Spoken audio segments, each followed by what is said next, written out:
Hello, ladies and gentlemen. Welcome back to yet another episode of the BTP podcast. I'm joined, as always, with Daniel Mulligan. How's it going, my man?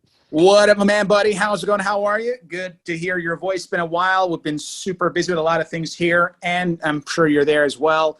So life is absolutely great. I'm actually getting on the road these days a lot more frequently than I used to. So we're getting out of that, pandemic lockdown mode, basically. So I'm pretty excited. I've already actually started a lot of my trips. Although these days, for the sake of not having to deal with major problems, I actually keep most of my trips much shorter than usual. So if I used to stay in any country for like 1.5 months, now it's like more like a week or two to make sure that there's not going to be any major problems. But fortunately, we're seeing gradually the world is opening up. And thanks to, a widespread vaccination, basically. So that's a very good news for people like us who are always on the road and who don't want to just deal with the hassles of having to go through these BS checkups and bring your, results. And now we have things like, vaccination passports and so on, which are pretty good, although it's a little bit political, but very good. This is definitely going to, accelerate the process of moving around and it's going to open up the borders and make it easier. So I'm pretty happy about that one, and life is great on my side. How about you, man? How are things? I literally was shocked when I saw a couple of photos you sent me yesterday about you mining Bitcoin with those fancy devices, man. So what's the story, man? Well, yeah. Oh, actually, I'm actually mining Ethereum. But yeah, it's. I don't know. It was one of those things that I picked up during the pandemic, essentially. Yeah, Dude, it's. I don't know. you should probably, I don't know, maybe on your Instagram page or something, you should probably share it. That stuff looked really like it was crazy, man. It didn't even look like a normal thing you have in back. Like it seemed super fancy, as if like you have like I this know, right? laboratory dedicated entirely to cryptocurrency mining or something. It was pretty cool. I mean, maybe you should later check it out, guys. I can go Yeah. to his Instagram, see some of the photos. It's really fun. So how long has it been since you've been mining? Yeah, I'll drop those photos in the show notes too, just because we talked about it. Yeah, it's been. I think it's been since late February, something like that. Yeah, it's been Wow, going so for. you're a late starter. It hasn't been Yeah, like more than, it's been no. like 4 or 5 months or something. Yeah, no, it hasn't been that long. And honestly, at that point, I was trying to pick up a project, and I was looking at, okay, what's out there, and I've done this, I've done that. I want to do that later. It's going to be a lot of time. And then I came across this one. I was like, you know what? Why not do this? I haven't done this for so long. It's a good time to pick it up, and I did. And I was like, you know what? It's also a good passive income kind of thing. So, I mean, But seriously, I'm like not. actually, let's talk about the income aspect of it. Yeah. I mean, I don't know about things in Canada. Are there any taxations, by the way, for any mining, or you're not going to be taxed? Yeah, so not for mining per se. I suppose if you sell it in a form of cash, then it might be. But I have no intention of selling any, so I'm not actually selling any of them. So in that So sense, I'm no pretty sure tax for no. the Canadian government. So you guys better back off. Yeah, no. I These mean, as guys, long as unfortunately, tax people a lot. I mean, they're like Europeans. They tax a yeah, lot. yeah, no. I mean, that's true. But on the other hand, they only tax their own currency, as far as I know. Like, I mean, So there's when no, it's not like the US where your basically crypto wallet is also subject to taxation. It's not like that yet in Canada. Yeah, so I'm not too sure. Like whoever listening in Canada, don't take this as advice, to be honest with you. But I'm pretty sure if you hold it as that currency, no. But if you do sell it, then you have to. You have to. So if so, for example, let's say you bought $100,000. I mean, that's a large sum. But let's say you bought $100,000 worth of whatever Bitcoin, let's say, and then you sold it, and yeah, now you're 120. So it's similar to stock markets. I Oh suppose you yes, still added have to. value and all Yeah. that So profit. yeah, You got to be that I taxed on the think, profit. yeah, exactly. I think that still stays the same. But mining, they don't like. I don't know. Technically, that's pure profit, I suppose. But on the I other hand, see. it's not really, and it's not. So my project is not that massive to be extremely noticeable. Well, now I'm talking about it. I guess it's public, but either way, when I But if you share those photos, people are going to change their mind, man. I'm telling you. no, but if I to be absolutely honest, if I do sell it, I'm going to declare it in my tax returns, no doubt. But I have See, absolutely no intention of selling it. that's the culture of Canada. These guys just love their government. They're so peaceful. They share all the, like, this is what I made and here's my tax and I'm going to pay some extra for the sake of the community. Love the government of Canada. Yeah, that's right. I don't love the Very nice. taxes, to be honest with you. Absolutely do not love the tax, Interesting. but I mean, you gotta do what you gotta do. I Uh, see. And one thing is going to be like profitable, do you think, in Canada, given the cost of the equipment, the electricity, and so on? oh yeah, so thankfully I had some of my equipments from ways back, and the other ones that I added on along the road, I managed to get at a very decent prices. So yeah, those are Oh man, so shopping them, I don't know, Black Friday something, you get like yeah. 90% off on something and start mining that stuff. Yeah, it wasn't particularly like 90% off, but yeah, I got a few good deals here and there. And you know how they're very rare these days, so you All right. if you can even get it at MSRP, it's I think it's fairly good price. Awesome. But yeah, so the costs are weren't too high, and electricity is not too bad. Actually, I don't pay electricity at my place specifically, so it's kind of included. Oh, so you're renting now, right? Yeah, I rent and I don't pay. Dude, that's like a miner's dream come true. Awesome. Exactly. I mean, again, it's Although not. I'm not sure about your landlord. Probably he's not going to be very Well, happy about it. no, But no, no. yeah. My landlord doesn't pay either. It's so the condominium entirely is basically paying one utility, uh, for everybody, basically. And Awesome. again, my project is not so big that it would cost. Like if I were to pay it, it would probably add, I don't know, approximately less than 50 Canadian dollars per month. It wouldn't add too Oh, much. okay. I got it.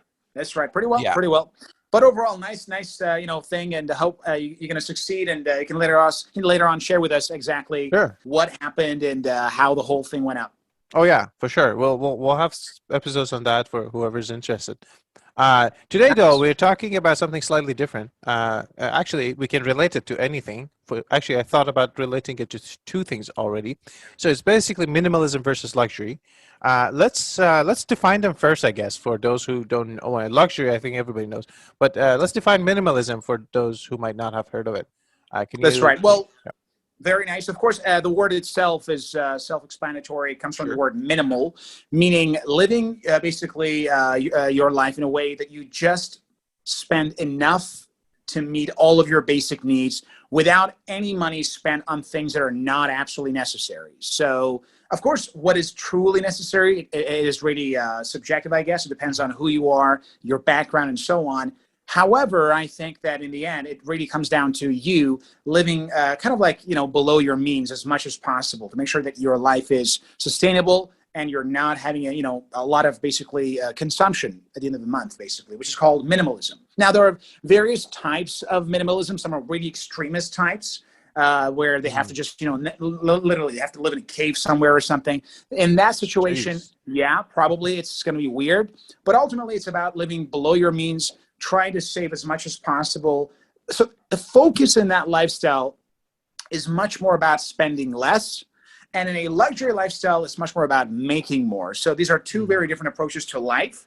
Those who are on the luxury lifestyle category, they don't believe in not spending.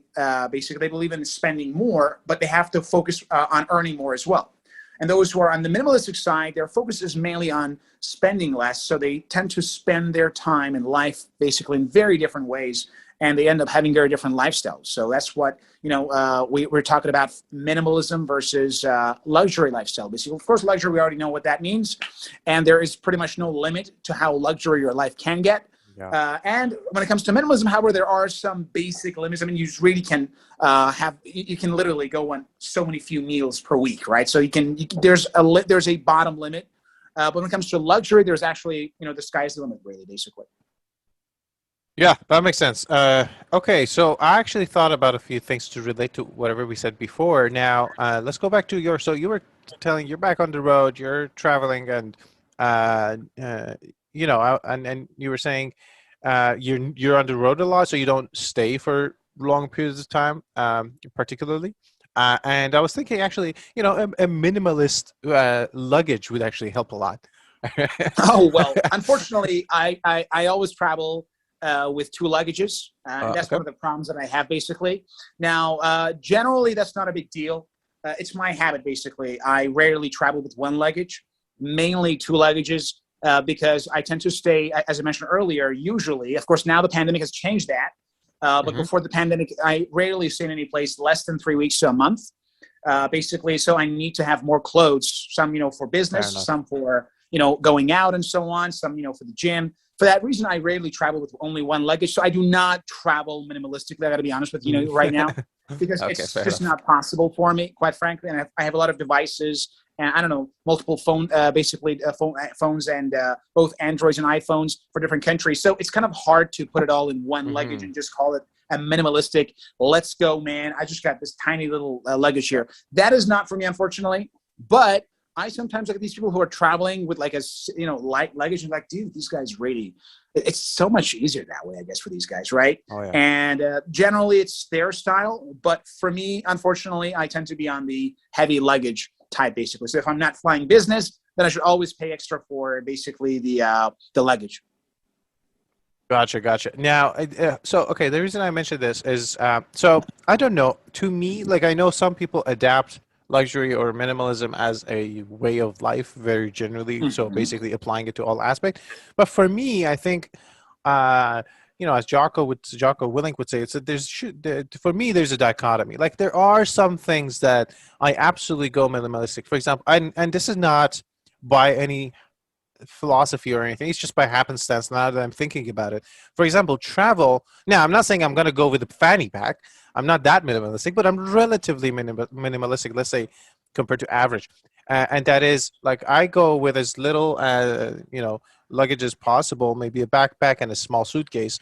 That would be, I mean, I'm not going on, these kind of travels that you do.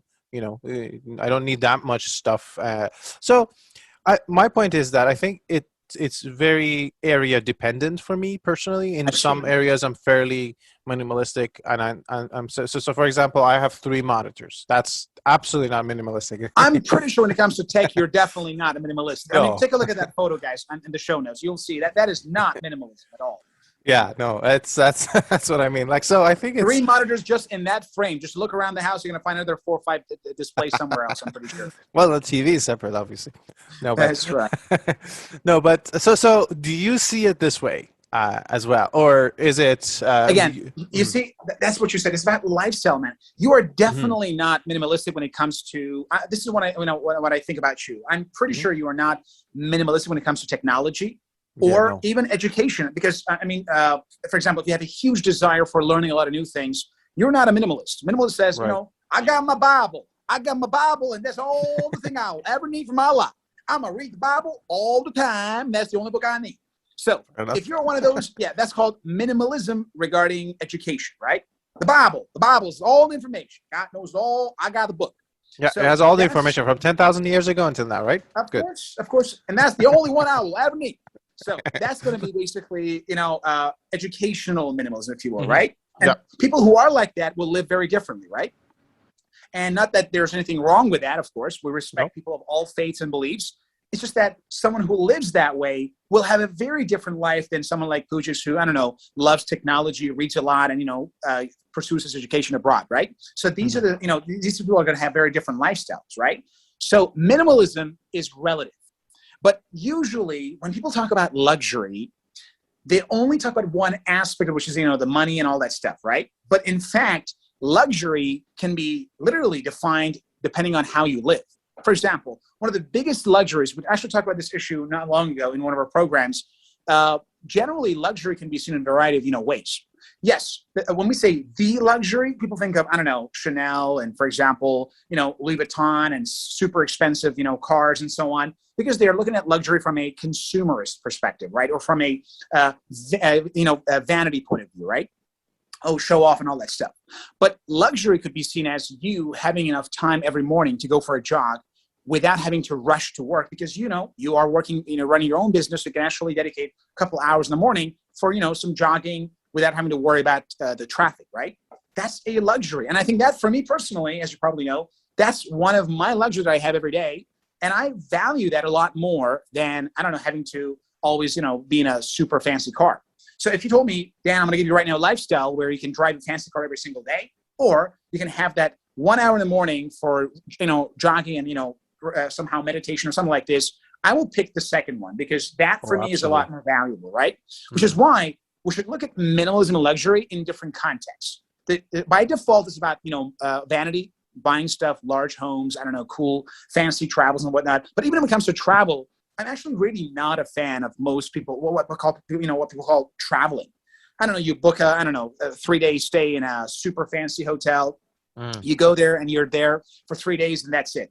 That's not traveling. When I'm traveling, I want to be there. I want to feel the country. I want to speak its language. I want to know the culture. I want to be be there for at least 3 weeks to 1 month, 1 month and a half to fully immerse myself in their culture. And that is it's form of luxury, which sometimes can actually cost a lot less than your super fancy 5-star hotel travels, right? So it really, I think, depends on our value in life.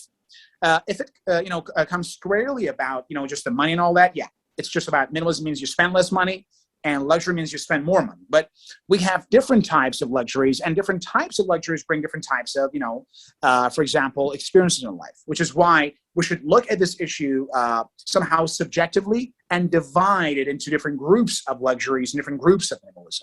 You could be extremely wealthy and drive fancy cars and get a private jet, but be financially minimalistic, or be educationally minimalistic, or be physically minimalistic. This means that you don't take care of your body, for example. You don't have time to learn new things, and all you think about is to make more money. And at the end of the week, they say, well, I'm going to go to church, have a good time, I got my Bible. That's all I need. So this is one lifestyle. This guy lives a very, very high quality luxury, lifestyle in terms of how he spends his money. But in terms of education and in terms of health, this person is minimalistic because he has no time for, building in good shape or improving, perhaps his or her knowledge, right? At the same time, you could have a college kid who has a lot of time in the world for, building a good shape and learning a lot of things, but might not have enough money for traveling or buying, things, right? So generally, I personally, as I've already mentioned, I'm not generally a fan of luxury in its traditional sense, because luxury generally is pretty much about showing off, right? Look at me, look at what I got. And I personally believe that people who try to show off with wealth, especially nowadays, thanks to social media, it's become even more popular. I don't know. You show off your, driving your Lambo.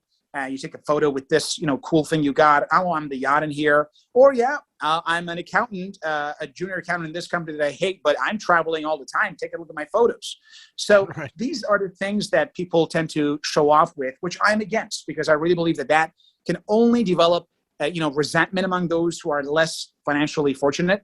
And ironically, it's not even necessary, because the problem with showing up with money is this: money can be transferred to you without you doing anything. You can just inherit that money. You can just win it in the lottery, right?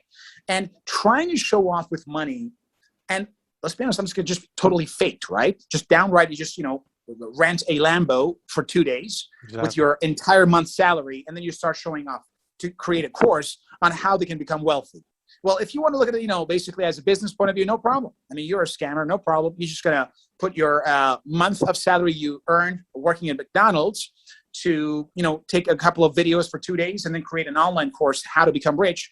Yeah, you could do that. It's not necessarily an ethical approach to, making money, but it is one way to do it. And unfortunately, a lot of people who are on social media, do these kind of things, unfortunately. But in reality, I believe that there are far better ways to show off than just buying luxury. The best of which, of course, is who you are. I think who you are and how valuable you are and how much contribution you can make to society are far better signs of how worthy you are than how much money you got. There are many people around this world who are not millionaires or billionaires, but who are making great contributions or who have great abilities that can make them stand out. And I think focusing on who you are and your abilities will be a lot more effective means of trying to perhaps show your worth. I think everybody really, no one's going to say like, yeah, I want to say thing, I'm a piece of shit.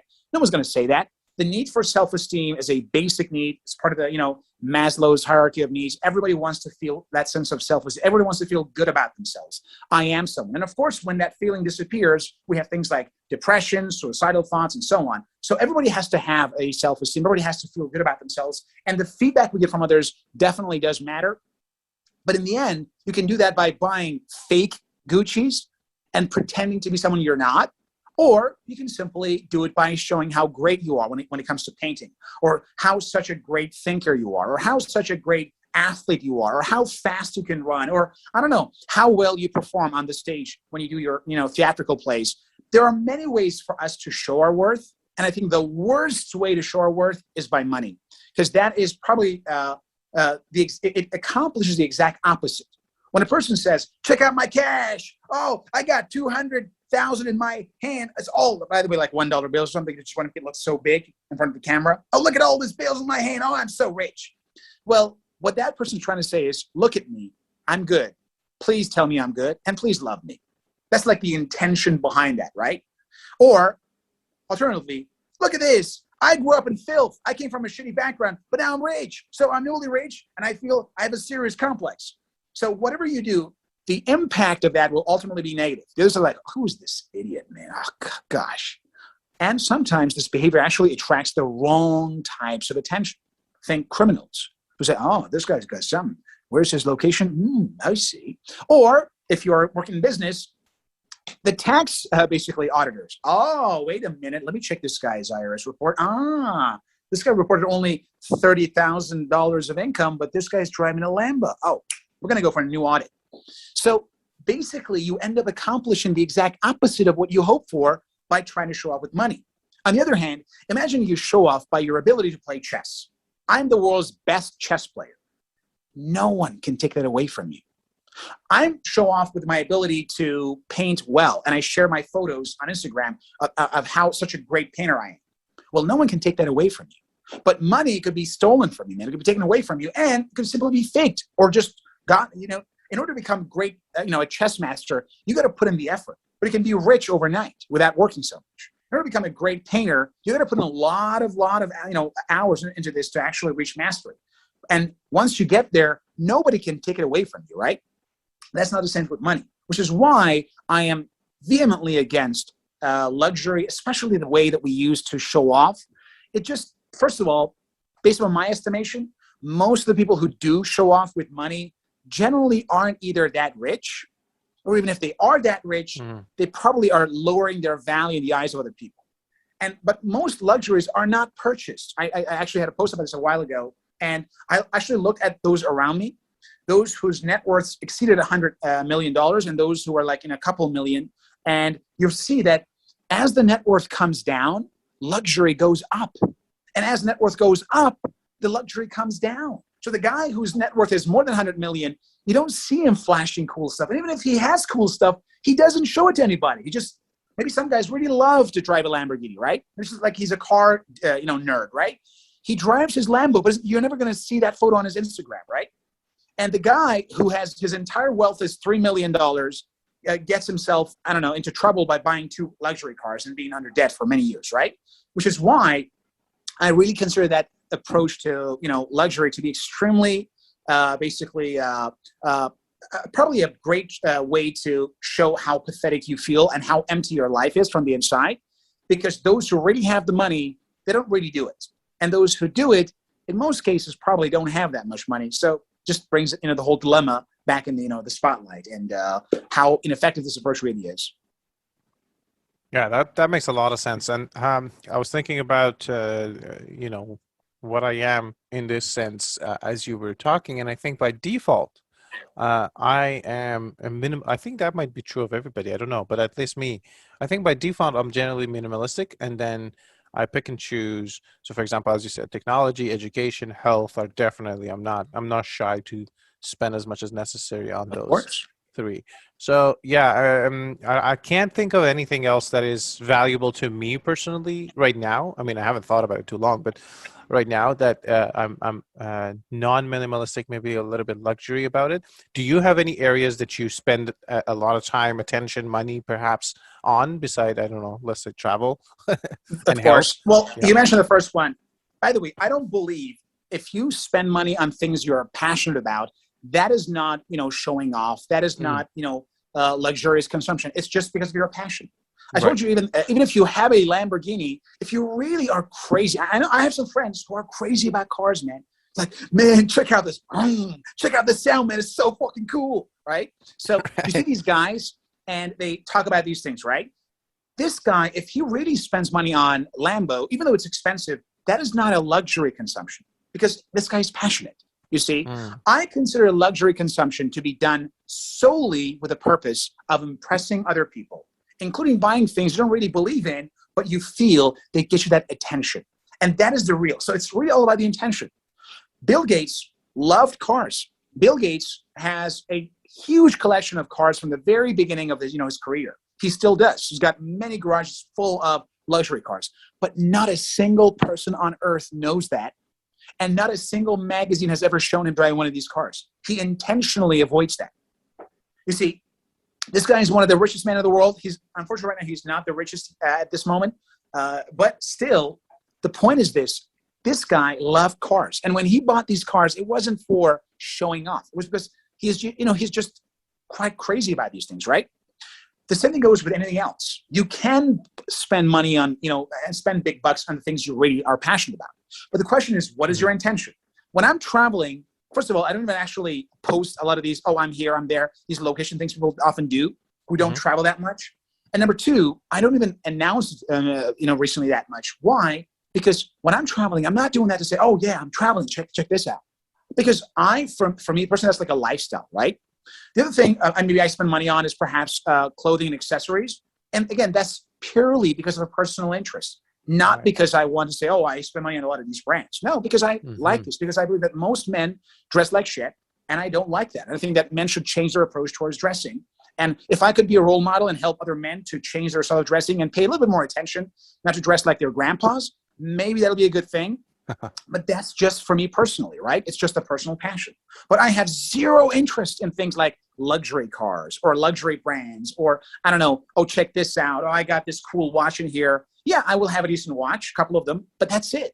It's not just, to say, oh, check this out, by the way. Oh, what time is it, ma'am? Oh, that's right. It is 30 minutes to Rolex. Good seeing you. So that's not going to be like, that's just so pathetic when I hear these things. So I'm vehemently against those types of luxuries, pretty much almost all of them. When it comes to education, I have no limits. I don't care about the price tag of anything educational, whether it's a seminar, whether it's an educational course. You do give me the price, I don't know, $500,000 for this course. I'll take it, no problem. Because for me, education is always an investment.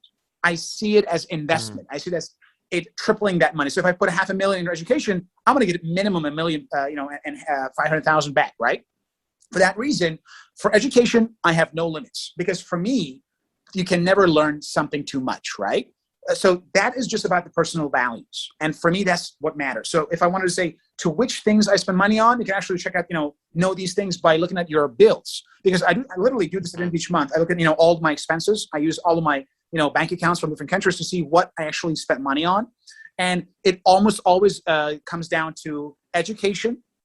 It comes down to health and fitness, healthy food, high quality nutrition, and supplements and vitamins, all that stuff, which for me, there's no limit. Healthcare, visiting doctors, getting appointments, checkups, and of course, for things that directly help me, like traveling, clothing, and so on. But I rarely spend money on things that are absolutely useless, because for me, that's not going to change me, right? It's not going to make my life better. And if I ever do it, I'm doing it with the intention of impressing others, and that always backfires. Because the worst way to get other people's admiration is to do it directly. It's like, oh, tell me I'm so great. Check out my car. Oh, I'm a piece of shit, and I feel empty from the inside. Please tell me I'm good. Please look at my Lambo. Oh, no, please like it too. This only shows a big hole inside of you, right? So any purchase I make because of me, not because I want to show it off or because I want others to say, wow. Because I believe that the best way to make up, your mind about your expenditure is to ask yourself, is it for me? The next thing you want to buy anything. I'm pretty sure you did not buy those cool gadgets for mining because you wanted to show off. Like, oh, check out. No, you want it for you. You spend money for education because of you. And when you spend money because of you, because of utility and really what you are passionate about, that is, I think, the right expense. But unfortunately, a lot of the times we don't buy things because we want it for us. Many people prefer Android to iPhone, but they have to buy an iPhone because that's going to be cool. Or I myself, I always get the latest iPhones because I love iPhone, but I never buy the Pro version. Why? because I hate to say like, oh, my camera got 3 lenses and yours got only 2. That's just so pathetic, which is why I intentionally always buy the latest iPhone, but I always buy the basic version to make sure that it's not a luxury expense. I just use it for utility, for the latest hardware, for the latest benefits that comes with the latest iPhone. But I never go for these Pro Max, all these crap, basically. Why? Because my intention is always one thing: utility, not show off with money. All right. I think that sums it up. That's a perfect place to stop. Is there anything you want to add, or we're good? Well, that was a very good discussion, my man, and I enjoyed talking with you about these 2 things we already mentioned. We have this luxury approach to life, and we have this minimalistic. And as we probably know, the best approach is somewhere in the middle. I don't recommend our list like Daniel said I should have abandoned. Okay, I'm going to live in a cave. I'm going to drink goat's milk for the next 2 years. So that is not, of course, effective, right? Money should be spent. That's how economies function. But the question is, why do you spend that money? So next time you made any purchase, whether it was, I don't know, whatever item you wanted to purchase, order online, ask yourself, am I doing this for me? Or am I doing this to impress other people? Do I really need for example, the latest and the most expensive version of this item? Or is it just to say that I have it, right? And above all, please be aware of the prices. Manage your budget.